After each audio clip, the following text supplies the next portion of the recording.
Subscribe करे खातिर लाल button दबाई और भोजपुरी के ताजा अपडेट पहले पावे खातिर घंटी वाला बटन दबाई।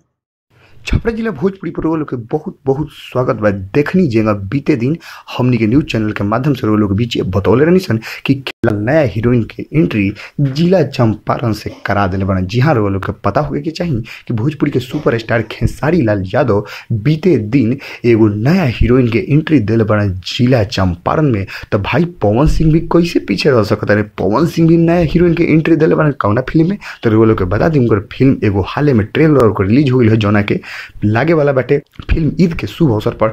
जौन फिल्म के नाम हटे धड़कन। रुआ लोग देखले बनी ओकर ट्रेलर तो रुआ लोग समझ सकता नहीं कि वो फिल्म में नया एंट्री पवन सिंह एगो नया हीरोइन के करौले बने जौन की बहुत ही जबरदस्त एक्टिंग करत नजर आ रहा बड़ी। जी हाँ, धड़कन फिल्म के बारे में लोग बता दी कि मात्र एक दिन के अंदर में 10 लाख लोग, जी हाँ 1 मिलियन लोग देखले बटे उनका ट्रेलर फिल्म धड़कन के। तो लोग समझ सकते हैं कि कितना सुपर डुपर हिट फिल्म बटे धड़कन कि ओकर ट्रेलर इतना लोग देखले बटे। लोग इहो बता दी कि पवन सिंह के धड़कन से नया नया उम्मीद लगावल जा रहा बा कि फिल्म अभी तक ट्रेलर आइल हटे तो इतना भारी रिकॉर्ड खड़ा किलो। तो अभी तक पूरा फिल्म लागे के बाकी बटे पहला दिन के दूसरा दिन के कमाई का हुई अब हमने के अगला न्यूज में चर्चा करम सन। लोग इहो बता दी कि पवन सिंह भी पीछे नहीं हटल नया हीरोइन के एंट्री देवे में। तो वो अब की जबरदस्त तरीका से एंट्री दे दिल बने। भोजपुरी के सुपरस्टार पवन सिंह नया हीरोइन के एंट्री शिखा मिश्रा शायद नाम बटे वो हीरोइन के पूरा हम नहीं बता सकत, लेकिन शिखा नाम से रिलेटेड रखा तारी वो हीरोइन के नया एंट्री मिलल बटे फिल्म